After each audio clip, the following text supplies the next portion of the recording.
Assalamualaikum everyone, hope you're doing well. This is yet another video of STEM International. I am Zinia Shah and English 6 book का chapter number 10 A Good Boy की हम continuation करने लगे हैं portion 2 of the exercise। और इस portion के अंदर what we're gonna do is go grammar का जो portion है उसको हम थोड़ा explore करेंगे। What is new for us to explore in this particular portion?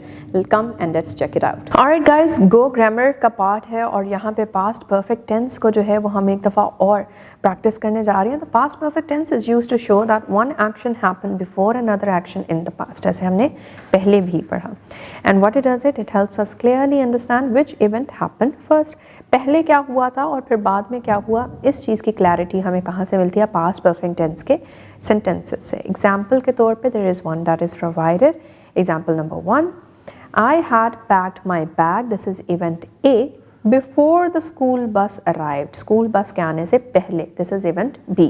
तो I had packed my bag before the school bus arrived हमें बता रहा है कि कौन सा काम पहले हुआ और कौन सा बाद में। Example number 2 में the players had entered the ground before the match started, match बाद में स्टार्ट हुआ, players ground में पहले enter हो गए। Example number 3 में when I reached the library, the students had taken their seats, जब मैं लाइब्रेरी पहुंचा या पहुंची, जो स्टूडेंट्स थे वो पहले ही अपनी सीट्स पे बैठ चुके थे। तो स्टूडेंट्स पहले बैठे थे, मैं लाइब्रेरी बाद में पहुंचा। And then past perfect tense with just. अब एक वर्ड है या एक लफ्ज़ है जस्ट का, उसका इस्तेमाल पास्ट परफेक्ट टेंस में कैसे है और क्यों है उसको पढ़ने लगे हम। The word just is used with the past perfect tense to show that an action happened a very short time before another past action. क्योंकि हम दो पर्टिकुलर एक्शंस या इवेंट्स को आपस में कंबाइन करके पास्ट परफेक्ट टेंस में लिख रहे हैं, तो इसमें हम टाइम का या फिर दोनों इवेंट्स के बीच में कितना टाइम था, इंटरवल था, उसकी भी बात कर रहे हैं। अगर हम जस्ट का इस्तेमाल करेंगे तो इसका मतलब है कि बिल्कुल वो काम होने, एक पर्टिकुलर काम होने से पहले एक काम हो गया। एग्जाम्पल के तौर पे द बेल हैड जस्ट रंग when the students enter the classroom. अभी बेल बजी ही थी कि स्टूडेंट्स क्लासरूम में एंटर हो गए। See we had just finished lunch when the principal arrived. हमने अभी लंच ख़त्म किया ही था कि जब प्रिंसिपल आ गए। So now we have a few sentences जिनको हमने जो है कंप्लीट करना है यूजिंग द वर्ब्स जो कि ब्रैकेट्स में प्रोवाइडेड हैं। एंड पास्ट परफेक्ट टेंस में हमने ये पढ़ा था कि हम past participle form of verb को इस्तेमाल करते हैं। द टीचर स्टार्ट है तो started, the teacher started the lesson before the students arrived. ऐसे ही I finished my homework before I went out to play.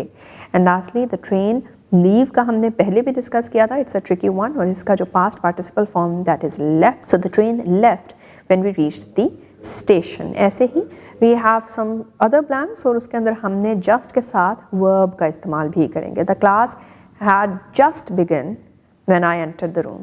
We had just completed the test when the bell rang. And now with that we move on to the next part of grammar, that is preposition। preposition का क्या काम है हमारे sentences के अंदर, क्यों हम इनको use करते हैं। So we have two types. We have preposition of movement or direction, and we have prepositions of time. इन दोनों को पढ़ेंगे। And then we have another preposition, उसको भी देखते हैं, that is preposition of place। तो हमारे पास overall जो है वो 3 तरह के prepositions आ रहे हैं on page 102। अब preposition होता क्या है पहले, we can see it in a yellow box provided at the very right side, और वो है कि a preposition is a word or group of words used before a noun, pronoun or noun phrase to show direction, time, place, position or relationship। किसी भी ऐसे group of words को कहा जाता है preposition जो कि किसी भी नाउन से पहले, प्रोनाउन से पहले या फिर नाउन फ्रेज जो हम इस्तेमाल कर रहे हैं उससे पहले इस्तेमाल हो, लिखा जाए। क्यों? ताकि वो हमें डायरेक्शन, टाइम, प्लेस, पोजीशन या रिलेशनशिप जो है वो बता सके। अब preposition ऑफ मूवमेंट और डायरेक्शन को देख लें तो prepositions of movement show movement from one place to another. एक जगह से दूसरी जगह अगर मूवमेंट होगी तो preposition ऑफ मूवमेंट यहाँ पे इस्तेमाल होता है, जिसको preposition ऑफ डायरेक्शन भी कहते हैं। They are usually used with verbs of movement such as go, come, walk, run, jump. कोई भी ऐसा वर्ब जो कि आपको मूवमेंट दिखा रहा है उसके साथ आप क्या है, आप preposition ऑफ मूवमेंट का इस्तेमाल करेंगे। एक एग्जाम्पल पे we have from and used for the place where movement begins। From वो जगह जहाँ से मूवमेंट का शुरू हुआ, मूवमेंट शुरू हुई या फिर मूवमेंट जो बिगन हुई, उधर से हम अगर बात करते हैं या हमने वो बताना है अपने सेंटेंस में, तो हम उसके लिए फ्रॉम का वर्ड इस्तेमाल करेंगे. Then we have another preposition that is into. अगर कोई चीज़ किसी चीज़ में एंटर हो रही है तो फिर वो इनटू होगा. अगर आउट ऑफ का इस्तेमाल तब करेंगे अगर कोई चीज़ किसी चीज़ से बाहर आ रही है, कोई चीज़ छोड़ के आगे आ रही है, तो आउट ऑफ का इस्तेमाल होगा. Then we have another preposition that says on to.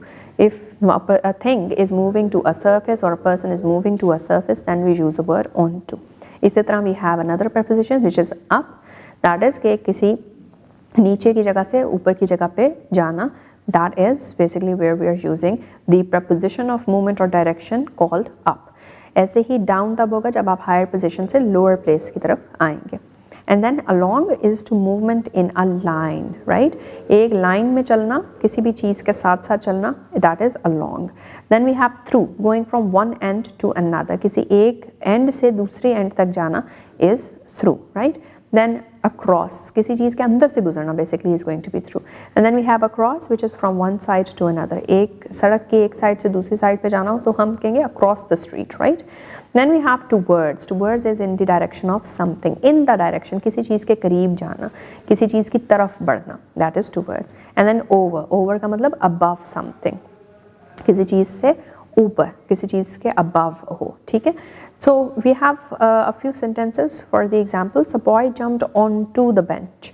Bench के ऊपर, moving to a surface. Bench की surface के ऊपर jump किया. The boy moved onto the or jumped onto the bench. Then the hikers climbed up the hill. Of course, lower position से upwards जा रही हैं, जैसे is also provided in the picture or depicted in the picture, provided right alongside the text, right? इसमें हमने along का word use किया मैंने, along the sentences which are provided, तो in line with another. तो इसलिए the hikers climbed up the hill is from lower to the upwards position. We walked down the stairs carefully. सीढ़ियों से नीचे आना.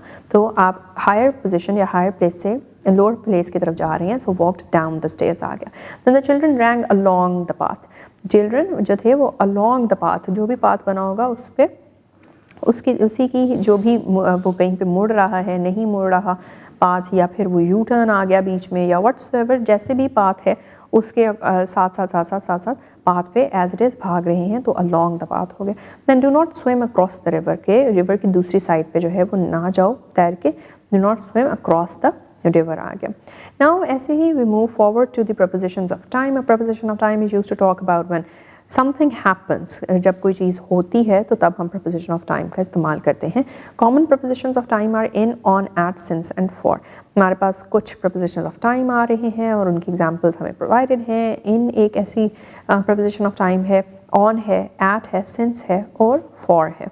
अब प्रपोजिशन इन का इस्तेमाल हम देखने लगे हैं कि कब होता है, जब हम किसी एरा, किसी सेंचुरी, किसी ईयर या किसी मंथ के टाइम की बात करते हैं, या किसी सीज़न की बात होती है, या फिर किसी पार्ट ऑफ द डे की बात हो रही होती है. जैसे इन एंशिएंट टाइम्स, इन 2015, इन अगस्त, राइट, या फिर इन स्प्रिंग, इन ऑटम, या फिर इन विंटर्स और इन समर्स, या फिर in the morning, in the evening, in the night, right, इस तरह से. And then we have the preposition of on which is used for कोई डे या डेट पे अगर कोई काम हुआ हो, कोई स्पेशल डे पे कोई काम हुआ हो, या फिर किसी स्पेसिफिक डे के किसी पार्ट पे काम हुआ हो. फॉर इंस्टेंस ऑन ट्यूसडे, या फिर on 10th June, on Eid day, on independence day, on Saturday night, या फिर ऑन मंडे आफ्टरनून. फिर उसके बाद हम आते हैं प्रपोजिशन एट पे. एट भी टाइम के लिए होता है, जैसे कि एग्जैक्ट टाइम बताना हो, स्पेसिफिक डेज बताने हो, मील टाइम बताना हो, या फिर कोई एक्सप्रेशन हो. फॉर इंस्टेंस एट 6 o'clock, या फिर एट नून, या फिर एट ईद, या फिर at the weekend, at breakfast, at dinner, at the moment, या फिर एट द एंड. इसी तरह से another preposition is since, and the last preposition जो ऑफ टाइम है वो हम for यूज़ करेंगे. since and for को हम पहले भी देख चुके हैं कि किस तरह से यूज़ होता है और इसमें एज अ preposition किस तरह यूज़ हो रहा है. तो since is used, if you remember previously हमने इसको करा था, to show the starting point of time and something began, like since 2018, since last night, या since Monday.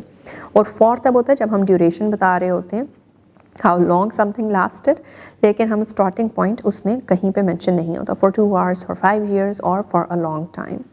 इसी तरह से we have a few examples provided sentences की, जहाँ पे हम prepositions ऑफ टाइम को इस्तेमाल होता हुआ देखेंगे इन ऑर्डर टू लर्न कि किस तरह से सेंटेंसेस में यूज़ हो सकता है। जैसे we usually sleep at night, हम देख रहे हैं एट है, राइट, ठीक है। इसको भी हमने पढ़ा कि एग्जैक्ट कोई पर्टिकुलर जो है वो टाइम की बात हो रही है।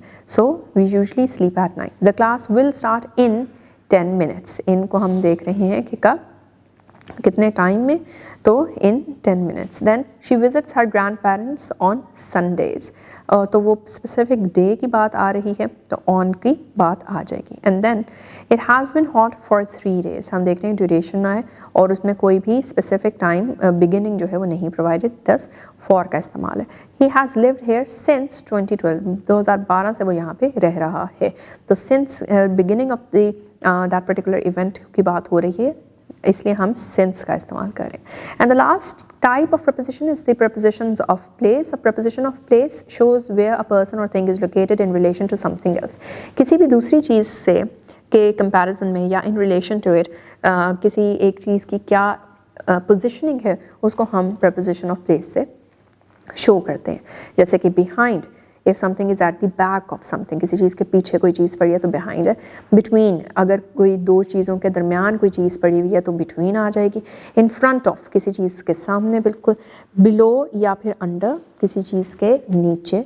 near, किसी चीज़ के करीब। next to और beside, अगर किसी के साथ बिल्कुल along वाली बात। aligned पड़ी हुई है बिल्कुल साथ, तो फिर वो। या फिर above या over is higher than something। इनके भी कुछ sentences हैं। On page 104 we can see 5 different sentences. The garden is behind the house, तो हमें पता चल रहा है कि अच्छा घर के पीछे जो है वो garden है। The shop is between the bank and the pharmacy, तो इसी से हमें पता चल गया इन तीनों की positioning के, पहले बैंक, फिर बीच में शॉप और फिर फार्मेसी है। बैंक और फार्मेसी इकट्ठे नहीं है, बैंक और फार्मेसी के दरमियान में शॉप है। Then third, the bus stop is in front of the school gate, के स्कूल गेट के बिल्कुल सामने बस स्टॉप है। The shoes are under the bed, bed के नीचे जूते पड़े हैं। A clock hangs above the whiteboard, whiteboard के ऊपर जो है वो क्लॉक हैंग हुआ है। And this is how what we are going to do is कि we are provided with 4 different sentences and 4 different prepositions, और हमने उन sentences की blanks में correct prepositions इस्तेमाल करने हैं। She returned dash Lahore, she returned from Lahore. The kids are playing dash the park, the kids are playing in the park. My uncle is dash of the city, my uncle is out of the city. The books are dash the table, the books are on the table.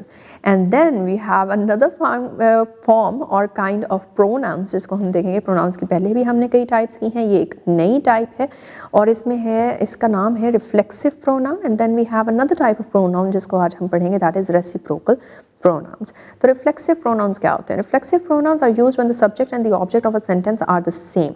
जब subject और object एक ही हो तब हम reflexive pronouns का इस्तेमाल करते हैं। Refer back to the subject of the sentence, वापस सब्जेक्ट को, सेंटेंस के सब्जेक्ट को बेसिकली ये हिंट कर रहा होता है। Reflexive pronouns include myself, yourself, himself, herself, itself, ourself, yourself, themself. तो हम देख रहे हैं कि सेल्फ या सेल्फ का इस्तेमाल हो रहा है डिपेंडिंग ऑन द सिंगुलैरिटी और the plurality of the subject, right.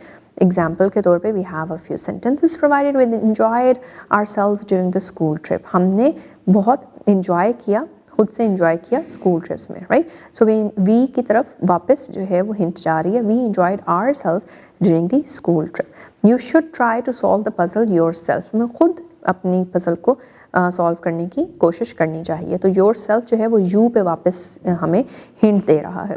The team organize the event themselves, team ने खुद अपने इवेंट को ऑर्गेनाइज किया था। Ali prepared a sandwich for himself, Ali ने खुद अपने लिए सैंडविच प्रिपेयर किया।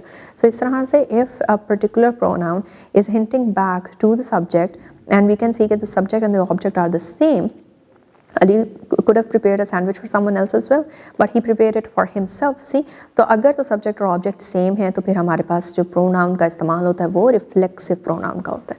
And then we have the next type, which is the reciprocal pronouns. Reciprocal pronouns are used when 2 or more people do the same action to each other. जब एक या दो से ज़्यादा लोग एक ही एक्शन कर रहे हैं एक दूसरे के साथ, तो फिर हम वहाँ पे रेसिप्रोकल प्रोनाउन का इस्तेमाल कर रहे हैं।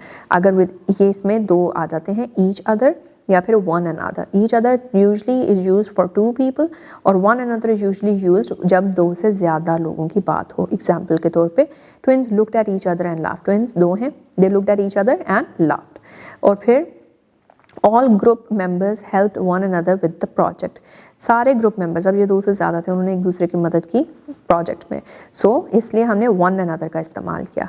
इसी तरह से we have some reflexive and reciprocal pronouns provided down below, और उन्हें अब हमने अपने सेंटेंसेस में फिक्स करना है डिपेंडिंग ऑन कि कौन सा कहाँ पे करेक्टली पुट होता है। For instance, I taught dash how to sketch, I taught myself how to sketch. See, she prepared the lunch herself, क्योंकि शी की बात हो रही है, शी के साथ हर आता है, और फिर क्योंकि रिफ्लेक्सिव है तो यहाँ पे हर सेल्फ आगे ऐड हो रहा है डिपेंडिंग ऑन दी सिंगुलैरिटी और प्लूरैलिटी। सिंगुलर है इसलिए सेल्फ, अगर प्लूरल होता तो सेल्व्स आता। She prepared the lunch herself. Then they motivated, who would they motivate? They motivated one another before the test. Could be, yeah, they motivated each other before the test भी हो सकता था, because it's not quite clear from the sentence कि they में दो हैं या फिर दो से ज़्यादा हैं। Then Ahmed prepared dash for the exam. Ahmed prepared himself for the exam. They enjoyed dash at the party. They enjoyed themselves at the party. The teammates were talking to dash after the game. Teammates अब दो से ज़्यादा हैं तो teammates were talking to one another after the game. See, so this is how reflexive or reciprocal pronouns are used in sentences. And now we move on further with something which is much advanced than what we have done otherwise. और यहाँ पे हम conjunctions को और detail में पढ़ने जा रहे हैं और टाइप्स ऑफ कंजंक्शंस को देखेंगे।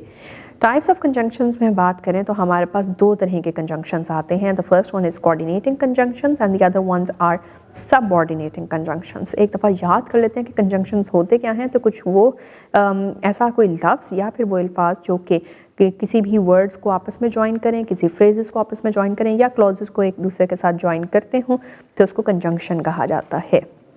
So coordinating conjunction सबसे पहले क्या होता है? Coordinating conjunctions join two words, phrases or independent clauses. They are used when both clauses are equally important. कोई भी दो अल्फाज, कोई भी दो phrases, कोई भी independent clauses को या इनको आपस में जो है वो join करने के लिए हम coordinating conjunctions को इस्तेमाल करते हैं। तब जब दोनों clauses जिनको हम साथ में combine कर रहे हैं, they are equally important. Common coordinating conjunctions are for, and, nor, but, or, so. ये 6 एग्जाम्पल्स जो हैं ये कॉमनली यूज कोऑर्डिनेटिंग कंजंक्शंस की हैं। एग्जाम्पल के तौर पे आई लाइक एप्पल्स एंड मैंगोज, किसी भी एक की इंपॉर्टेंस ज़्यादा या कम नहीं है, दोनों इकट्ठे हैं, so I like apples and mangoes. दूसरा, she wanted to play but it started raining. अब ये दोनों चीज़ें ही इंपॉर्टेंट है, उसका मन था कि वो खेले लेकिन बारिश शुरू हो गई। Then you can stay here और कम विद अस, दोनों चीज़ें इंपॉर्टेंट है, उसके पास दोनों ऑप्शन हैं, उनमें से उसने चूज़ करना है, या तो वो इधर रह ले या फिर हमारे साथ आ जाए। So you can stay here और कम विद अस। ऐसे ही सबऑर्डिनेटिंग कंजंक्शंस को देख लें। Subordinating conjunction joins an independent clause with a dependent clause. Clauses की भी हमने 2 टाइप्स पढ़ी थी, तो अब यहाँ पे हम इंडिपेंडेंट क्लॉज को डिपेंडेंट क्लॉज के साथ ज्वाइन कर रहे हैं। The dependent clause cannot stand alone and depends on the main clause for its meaning. Dependent clause के नाम में ही है कि it is depending, so therefore वो depend करता है independent clause के ऊपर, ताकि उसका सही मतलब जो है वो हमें पता चल सके। Otherwise it's all going to be gibberish. So common subordinating conjunctions देख लेते हैं कौन से हैं। After, while, when, because, although, before, if and unless। ये कुछ commonly used subordinating conjunctions हैं। और एग्जाम्पल के तौर पे हमें कुछ sentences provided हैं, जैसे कि we stayed indoors because it was very hot. We stayed indoors या फिर it was very hot, what was very hot, right? So उसका मतलब जो है वो हमें because साथ लगा के मिल रहा है। We stayed indoors because it was very hot। अब इसमें दिन नहीं लिखा, इसमें सूरज का भी कोई मेंशन नहीं है, लेकिन हमें we stayed indoors because it was very hot से मतलब पता चल रहा है कि अच्छा the weather was hot, right? After the bell rang, the students left the class. The students left the class के साथ या फिर the bell rang basically does not go anywhere। उसका कोई हमें कॉम्प्रिहेंसिव मीनिंग नहीं मिल रहा, बट जैसे ही हमने इसको दूसरे क्लॉज के साथ independent clause the students left the class के साथ अटैच किया या कंबाइन किया यूजिंग अ सबऑर्डिनेटिंग कंजंक्शन, तब हमें द बेल रैंग का पूरा मतलब मिल रहा है। After the bell rang the students left the class. And then we move on to the types of sentences. Types of sentences में आज हम कंपाउंड सेंटेंसेस और कॉम्प्लेक्स सेंटेंसेस पढ़ेंगे, उनके स्ट्रक्चर्स को देखेंगे और फिर समवट पंक्चुएशन को भी टच करने जा रहे हैं. सो टाइप ऑफ सेंटेंसेस में सबसे पहले कंपाउंड सेंटेंसेस आ गए. Compound sentence connects two independent clauses using a coordinating conjunction. हमने पहले देखा तो सब ऑर्डिनेटिंग कंजंक्शन के अंदर हम एक इंडिपेंडेंट क्लॉज को एक डिपेंडेंट क्लॉज के साथ जो है वो ज्वाइन करते हैं. कंपाउंड सेंटेंसेस में हम दो इंडिपेंडेंट क्लॉजेस को ज्वाइन कर रहे हैं जो कि one in absence of the other clause आपको अपना पूरा मीनिंग दे रहा है. और इसका स्ट्रक्चर क्या है, एक इंडिपेंडेंट क्लॉज आता है, उसके बाद कॉमा आएगा, फिर कोऑर्डिनेटिंग कंजंक्शन आएगा जैसे हमने पहले पढ़ा, और फिर उसके बाद जो दूसरा इंडिपेंडेंट क्लॉज है वो आ जाएगा. जैसे कि he finished his homework and he went outside to play. तो हम देख रहे हैं he finished his homework and he went outside to play. ये दोनों इंडिपेंडेंट क्लॉजेस हैं. एंड और कोमा, एंड से पहले कोऑर्डिनेटिंग कंजंक्शन से पहले कोमा लगा के हमने एक कंपाउंड सेंटेंस बना दिया. The bus was late comma so we reached school late. The bus was late independent है, वी रीड स्कूल लेट दोनों के इंडिपेंडेंट मीनिंग्स हैं. कोमा और सो लगा के हमने उसको कंपाउंड सेंटेंस बनाया. I was tired comma but I completed my work. Again same pattern. फिर आ जाते हैं हम towards complex sentences. A complex sentence has one independent clause and one or more dependent clauses. तो यहाँ पे जब हमने सबऑर्डिनेटिंग कंजंक्शन की बात की थी कि इंडिपेंडेंट क्लॉज और डिपेंडेंट क्लॉज को जो है वो जोड़ा जाता है, ऐसे सेंटेंसेस जिसके अंदर एक इंडिपेंडेंट क्लॉज हो लेकिन एक या एक से ज़्यादा डिपेंडेंट क्लॉजेस हों, उनको हम कॉम्प्लेक्स सेंटेंस कहते हैं. A dependent clause can not stand alone and starts with the subordinating conjunction. Right, ये हमने पहले भी पढ़ा था.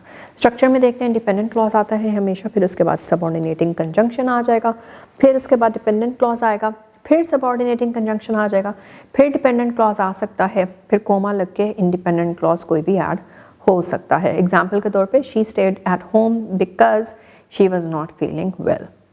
राइट, या फिर although it was raining the match continued. It was raining would have no meeting. ठीक, तो इसलिए although it was raining the match continued. He did not win the prize even though he worked hard. And when the class ended, we went to the library. यहाँ पे हम देख रहे हैं कि किस तरह से इंडिपेंडेंट और डिपेंडेंट क्लॉजेस को इकट्ठा करके सबऑर्डिनेटिंग कंजंक्शन बीच में ऐड करके, और comma is before the last independent clause and not before. Right, compound sentences में पहले क्लॉज के बाद जो है वो हम कोमा डाल के और फिर अपना जो कोऑर्डिनेटिंग कंजंक्शन है वो ऐड करते हैं. अब we have two very short exercises or tasks to complete.